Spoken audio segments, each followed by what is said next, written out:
Hi, everybody. Sylvia Breitowich of Breitowich Law Firm. I'm here with my colleague, Julie Davelman. Julie, I don't know if you want to introduce yourself. Hi, I'm Dr. Julie Davelman. I'm a psychologist in Central New Jersey, and we're here to address some topics that have become very hot around now. And everybody's been talking about coronavirus and what that means for them. But for the divorced population, this is an especially difficult subject potentially to negotiate. So we just wanted to give you some pointers. Sylvia, do you have some thoughts? Right. So Julie and I have been talking, and we've been finding that we're getting a lot of the same questions from our clients. And one of these questions really is, what do we do if my child's parent, the other parent, is an essential personnel who's operating as a police officer, who's operating as an EMT, who's operating to a hospital, a clinic, or anything of that nature, and is regularly potentially exposed to this virus? And what happens then? A lot of people have questions about, what do we do about parenting time? Should the child still be going there? Should we be going back and forth? And what happens? So Julie and I really wanted to hop on and just discuss some of the topics that we've been telling our clients about and answering those questions. And I really think basically one of the first things that I tell my client when I get this phone call, whether it's a new client or it's a client that I currently represent, the first thing I ask them is, where is this fear coming from? Did something specific happen? Is your significant other telling you that they're exhibiting symptoms? Did they tell you that they were specifically exposed to somebody with the virus? Are they telling you that your child seems to be exhibiting symptoms? Because we want to really understand where this fear, and it's a fear, and it's a legitimate fear that everybody's having, but where it's coming from. Is this just an overall feeling of, I'm nervous about getting this because we know how contagious it is? Or is this specific to my relationship with my ex-partner and my child and what is happening in our specific circle? And that's really what I think we need to get into, because the general fear, while it's understandable, doesn't necessarily pertain to your specific situation.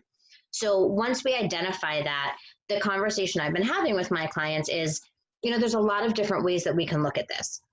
Obviously, if someone has been exposed and they're exhibiting symptoms, this is a totally different topic, and we talk about how to have parenting time without continuing that exposure. There's obviously a lot of virtual means that we can use to have that parenting time, to have those conversations, and to keep the contact without it being physical and face-to-face. But if it's just a question of, my ex is a nurse and he or she is going into work and they're coming home every day, they want to see the child, what do I do?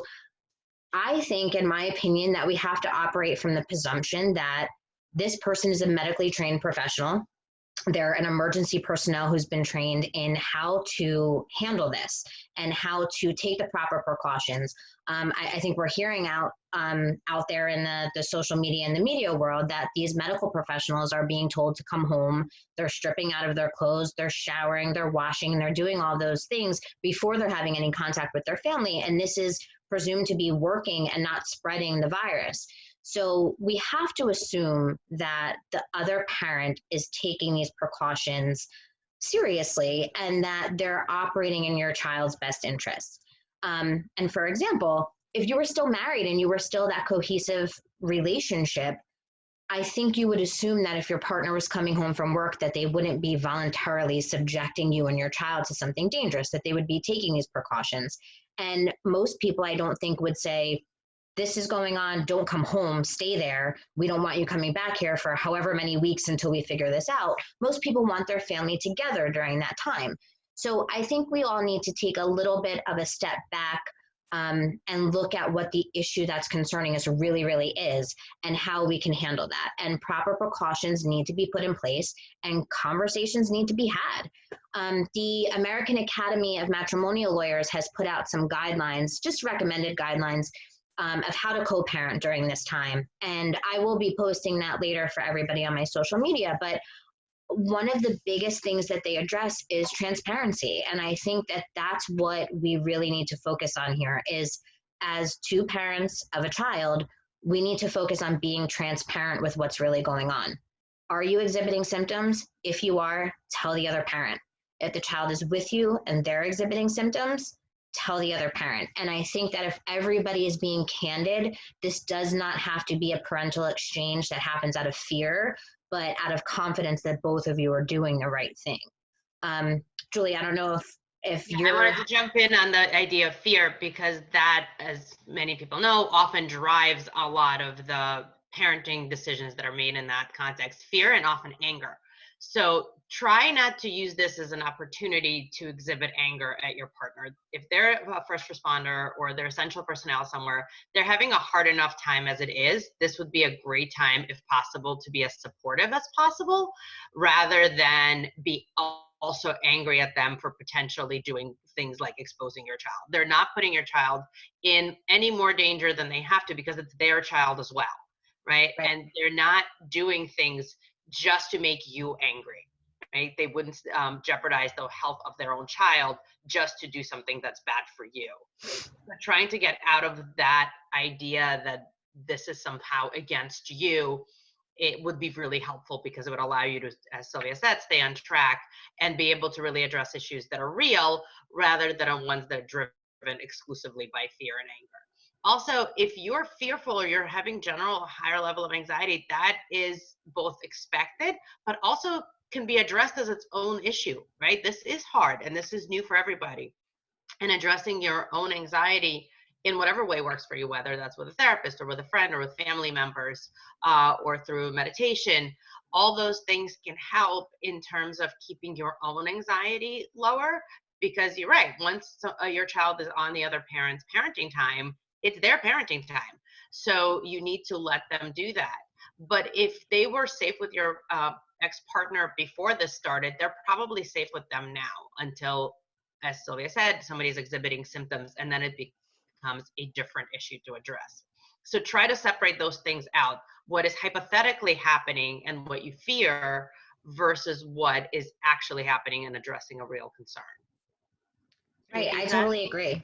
I agree. And don't you think that communication at this point, and we all know communication with exes sometimes is tough. Sometimes that's why we're exes, but I think communication at this point is key. And if there's a candid and open discussion about what your concerns are, how to address those concerns, and you both talk together as parents, and I know that that's tough, and we all get that, but co-parenting now is key. And it's key not for you and not for your ex-partner, but it's key for your child. Because as much as you're fearful and as you're confused, imagine being a little person in this time and having to deal with not really understanding what all of this means. And if mom and dad or mom and mom or dad and dad are confused about this as well, that fear trickles down, that fear and that anxiety. So I think that if everybody is communicating and that you put together a plan and a real plan, I don't think that keeping a child from another parent during a confusing time like this, where they're not going to school, they're not playing with their friends, they're home and they're stuck in the house and they're not really sure why, adding that extra level of discomfort is not necessarily the best thing. So I think avoiding that at all costs is something that we have to focus on. And I think that you can help your child by communicating and showing to them that mom or dad or however you identify doing the work that they're doing, they're safe. And Right. I think the And child needs to know that. right. And they're important and they're helping others and they're doing as Right. much as they can to protect everybody. So the child has a context for a way of thinking about this. But to go back a little bit about what you mentioned about open communication, think about how you're putting the messages out. There is a difference in how something is going to be received. If you say, can you tell me a little bit about the precautions you're taking when you come home, from how are you keeping our child safe? Or what Right. are you doing to not get our child sick? Right? The second two sound offensive and are more likely to get you a defensive answer rather than, hey, I'm worried, legitimately so. I just want to understand what the plan is. Can we think of a better plan? Right? So that you're really opening a conversation rather than making an assault.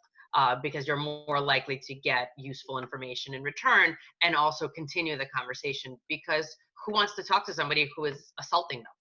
Right? Right. Right. I agree. I mean, listen, these are interesting times. They're new times. No one is experienced in how to handle this situation, let alone how to co-parent during this situation. So, we have to give everybody the benefit of the doubt, at least to start. And everybody's got to give themselves a little bit of credit in parenting during this because it's not easy. So it's good to ask these questions, and it's good if you're confused or if you're not sure or if you have these stressors and these fears, to know that there's places that you can reach out to. There's friends and family. There's people like you, Julie, and doctors like you that can help during these times. There's attorneys and things like that that are out there. We don't necessarily have to be your resource, but there are resources available to you if you have questions like this. And that's why Julie and I got together to put this out there in the community, because we know that this is tough. So if our resources can be your resources, that's something that we wanted to help with. And if you have any questions that we can further answer, please feel free to comment so that we can get back to you, whether in writing or in another video, to answer whatever concerns you might have that we can offer resources for. Right. If you have any comments, you have any questions, you have any thoughts, please let us know, because we would like to keep in contact with everybody out there and let them know that our resources are available to you should you need them. But thank you, Julie, for your time today. Good luck out there, everyone. Stay safe, stay healthy, and we'll talk to you soon.